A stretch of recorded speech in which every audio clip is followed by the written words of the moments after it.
Hoy os vamos a contar una historia que ya os adelantamos hace unas fechas y que hoy vamos a llevar a cabo. Se trata de un personaje importante de la historia, ni más ni menos que Napoleón. En julio de 1798, un joven Napoleón Bonaparte desembarcó en Egipto al frente de un ejército que, el 21 de julio, junto a las pirámides de Giza, destrozó al ejército mameluco y entró triunfante en el Cairo. No obstante, la expedición se convirtió pronto en un suplicio, hasta que el 23 de agosto de 1799 se embarcó en secreto y puso de nuevo rumbo a Francia. Aquella expedición constituyó una extraordinaria aventura militar y, sobre todo, científica y cultural. En este último aspecto centra especialmente su afilada pluma Jorge Barroso. Napoleón soñaba con Oriente desde su infancia. Estaba convencido de que allí es donde se lograron las más grandes gestas. Y todo ello gracias a los libros que leyó durante su juventud y a la historia de un hombre al que pretendió emular, el gran Alejandro Magno. El sueño oriental de Napoleón cuenta esta increíble historia, centrándose en los aspectos menos conocidos, en su faceta humana y en las circunstancias personales del protagonista, sin olvidar una serie de misterios que han circulado en los últimos años sobre su enigmática campaña, ni más ni menos que la historia de un misterio y el misterio de una historia. Ni más ni menos que tampoco cabe duda en el que Jorge Barroso nos enseña, nos muestra en este gran libro algo muy interesante. La historia de las personalidades, de los personajes históricos que a la vez están frente a frente con el misterio en muchas de sus ocasiones. La historia de sus viajes y de sus conquistas. Vamos a reflejar todos los detalles ahora mismo de Jorge Barroso, aunque algunos de vosotros ya lo sabréis. Nació en Bilbao en 1976, aunque con apenas 10 años se vino a vivir a Almería, ciudad en la que actualmente reside. Desde muy joven despertó en él una gran pasión por los libros, leyendo a autores como Julio Verne, Mark Twain, Conan Doyle, Charles Dickens, entre otros. Pasión a la que pronto se le unió el mundo del misterio, en especial los temas relacionados con los enigmas históricos, como en este caso, y en el que la historia se fue convirtiendo en otra de sus debilidades. Investigador, también escritor, la verdad un gran personaje que tenemos muy cerquita nuestra y tenemos también la suerte de contar con él. También delegado del TCI España, Sociedad Nacional de Psicología, de la provincia de Almería. Bueno, y vamos de lleno a ver, a escuchar, a saber detalles sobre este libro. Buenas tardes, buenas noches, buenos días, según quien nos escuche y a qué hora sea.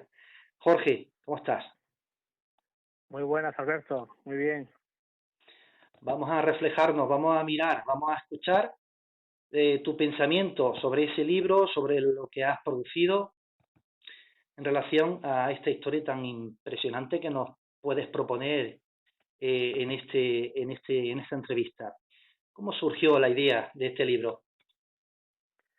Pues bien, pues precisamente fue buscando o en busca de uno de los grandes misterios que se han contado durante los últimos años relacionados con este tema de Napoleón en Egipto.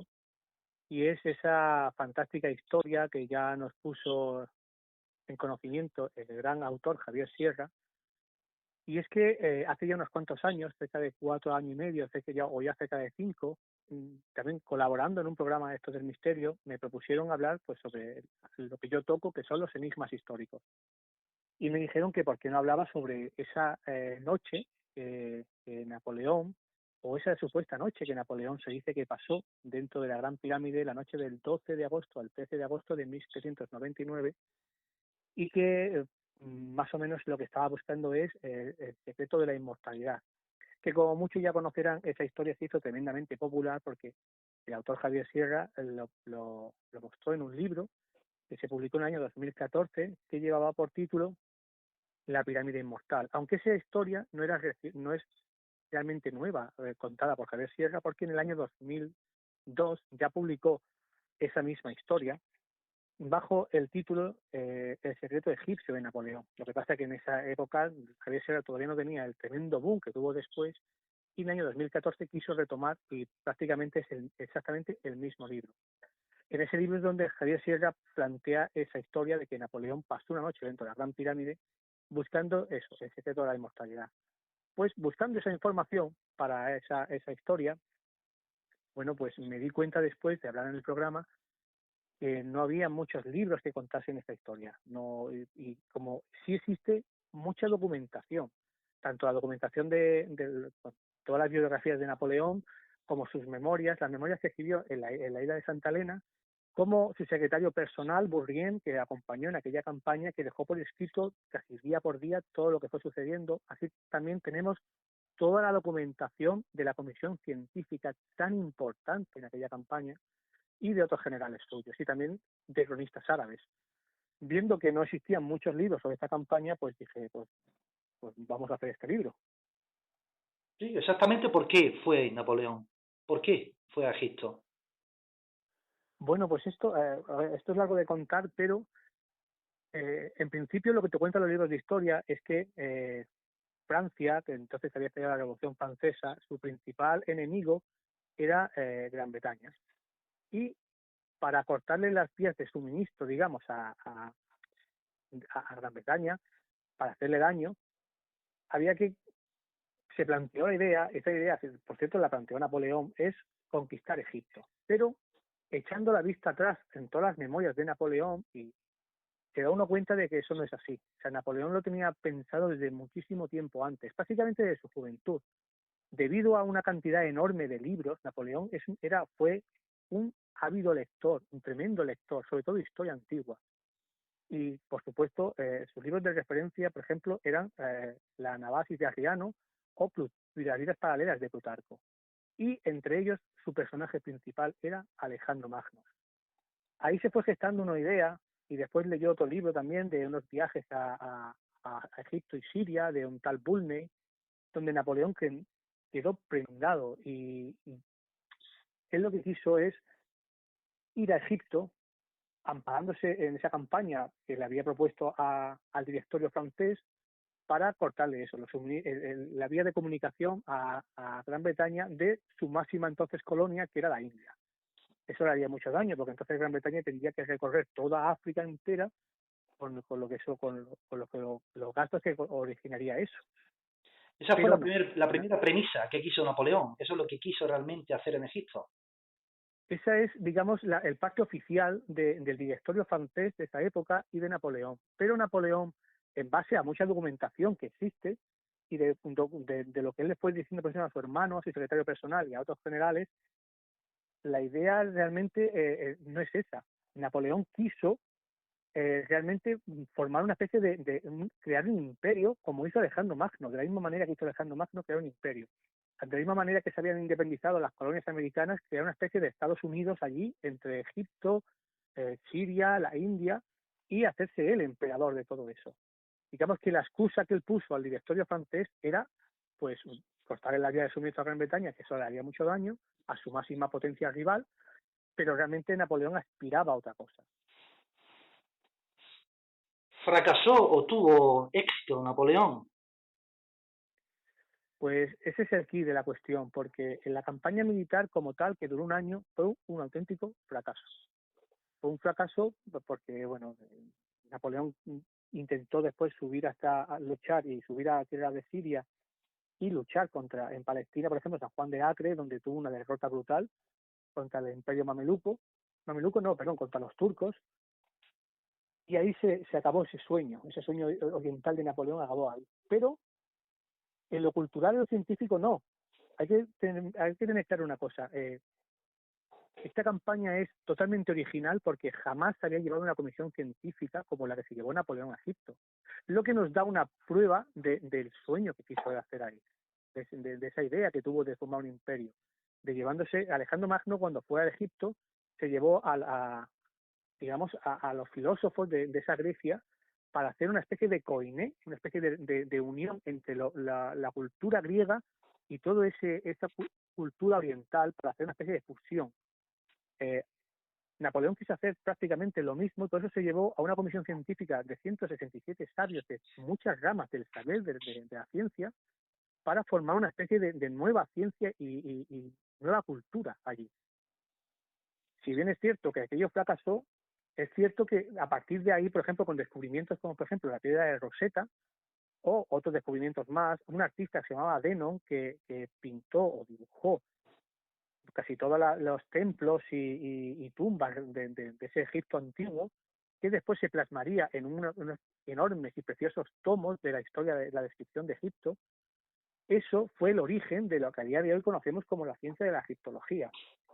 Y por otra parte, es muy importante, Napoleón fracasó en su idea de crear un imperio en Oriente. Pero, ¿y si esa idea, es lo que planteo en el libro, y si esa idea de crear un imperio la trasladó a Europa? Hay que recordar que Napoleón, una vez que abandona Egipto en 1799, da un golpe de Estado en Francia cuando llega a París, se proclama primer cónsul del consulado y años después se autoproclama emperador. Esa idea de hacerse emperador posiblemente Napoleón la trasladó a Europa. Sin esa idea previa de haber intentado hacerse emperador como Alejandro Magno en Oriente, posiblemente no se le hubiese ocurrido esa idea. Y es lo que planteo también en el libro.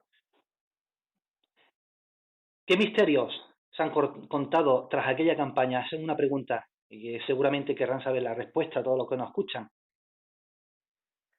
Pues es cierto que si unimos Egipto con algo, con algún tema relacionado con Egipto, siempre entra lo mágico, lo esotérico, lo paranormal un poco. Y desde aquella misma campaña de Napoleón, desde aquel año de 1798-1799, empezaron a correr ciertas historias sobre Napoleón un poco relacionadas con eso, con lo mágico. Entre ellas, por ejemplo, un oráculo que se dijo que Napoleón había encontrado allí, que fue plasmado en un libro que se llamaba El Oráculo, o sea, el libro de los destinos, el cual fue propiedad exclusiva del emperador Napoleón, y se supone que era un antiguo manuscrito egipcio encontrado en 1701, y que Napoleón utilizó, digamos, ese oráculo para saber previamente todo lo que iba a ocurrir.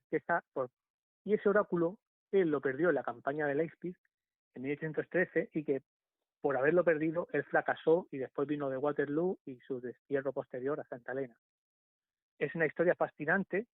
Después hay otra historia también sobre un grimorio, un grimorio que es una especie de libro de encantamientos mágicos donde se puede hacer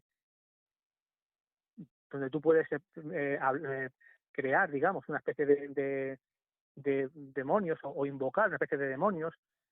Y también se plasmó en un libro que es un grimorio que se llama La Gallina Negra, en el cual, bueno, es otra historia también fascinante, donde se supone que un soldado de la campaña esta de Napoleón encontró dentro de una gran pirámide, no dice cuál, encontró una biblioteca perdida donde gracias a todos esos documentos consiguió crear ese grimorio. Y bueno, es también otra historia también fascinante. Y la mayor historia que se ha contado en los últimos años, que como he empezado a contarte al principio, es esa supuesta noche que del 12 de agosto al 13 de agosto de 1799 se dice que Napoleón pasó una noche dentro de la Gran Pirámide buscando la inmortalidad. Bueno, sobre esto la verdad es que no hay gran documentación, porque buscando esto no existe apenas nada o nada.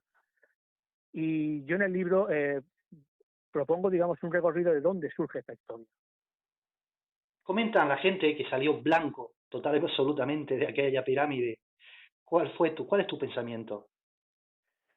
Pues que esto es una historia, digamos, es una especie de mito moderno, porque no existe ningún documento de aquella época, ni uno solo, ninguna de sus memorias, ni lo que escribió su secretario personal, ni los cronistas árabes, que corroboren eso de que Napoleón pasó una noche, de que salió fuera blanco y que dijo esa famosa frase de ¿para qué lo voy a contar si no me vais a creer? De hecho, hay diversas versiones que dicen que lo dijo después de salir de la pirámide, otra que lo dijo durante los años siguientes y otra que lo dijo en la isla de Santa Elena a un historiador llamado Las Cases, que tampoco está recogido en su libro, de sus memorias, en nada. Por lo cual, yo creo que esto es un mito moderno que se ha creado porque no existe ninguna sola fuente que asegure que esto fuese verdad. No menos curioso, la verdad que es muy interesante la historia esta historia nos la vas a comentar en un evento para Costa Insólita, ya hablamos en aquella ocasión, confirmamos, continuamos cuando salgamos de esta pesadilla del COVID y contaremos contigo, Jorge. Por supuesto, y espero que sea más pronto que tarde, que termine toda esta pesadilla, como bien has dicho, y que podamos retomar también todas estas cosas culturales, conferencias, de historia, de misterio, porque creo que nos hace falta esas válvulas de escape para salir un poco de toda esta vorágine, sí. Mientras pasa el tiempo, pues contaremos contigo para más ocasiones y más historias, tanto de historias, misterio, misterios, leyenda y leyenda. Muchas gracias, Jorge. Un fortísimo Muchas, abrazo. muchas gracias a ti, un fuerte abrazo y espero que nos veamos pronto.